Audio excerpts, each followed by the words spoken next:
శ్రమ దోపిడీ, సామాజిక అణచివేత, వివక్షల అంతంకై పోరాడదాం, సామాజిక న్యాయ సాధన క్యాంపెయిన్ను జయప్రదం చేద్దామంటూ సిఐటియు పిలుపునిచ్చారు.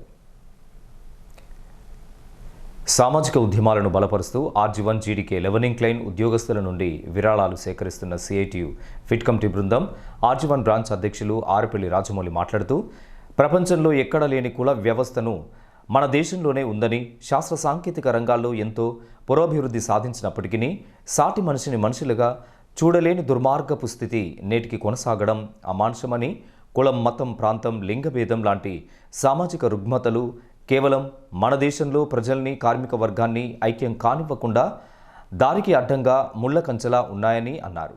దోపిడీ వర్గాల ప్రయోజనాల కోసం పాలక వర్గాలు కార్మిక వర్గంలో సున్నితమైనటువంటి అంశాలను ముందుకు తీసుకొస్తున్నారని, దాంతో కార్మిక వర్గ ఐక్యతను విచ్ఛిన్నం చేసి దోపిడీ వర్గాలు తమ ప్రయోజనాలను కాపాడుకుంటున్నాయని అన్నారు.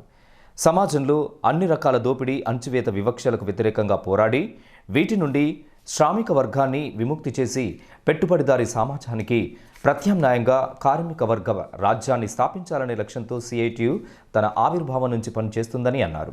సామాజిక అణచివేత, కుల వివక్ష, దోపిడీలకు వ్యతిరేకంగా సమరశీల పోరాటాలతో శ్రామిక వర్గ ఐక్యత కోసం కృషి చేస్తుందన్నారు. ఇందులో భాగంగానే 2025 ఏప్రిల్ 6 నుండి 14 వరకు తెలంగాణ రాష్ట్రంలో సామాజిక న్యాయ సాధన క్యాంపెయిన్ నిర్వహించాలని సిఐటియు తెలంగాణ రాష్ట్ర కమిటీ నిర్ణయించిందని, ఈ క్యాంపెయిన్లో సిఐటియు అనుబంధ సంఘాలని భాగస్వాములు కావాలని, రాష్ట్ర కార్మిక వర్గంలో సామాజిక న్యాయ సాధన క్యాంపెయిన్ సింగరేణిలో విజయవంతం చేయాలని Singareni collieries employees union CITU పిలుపునిచ్చిందన్నారు.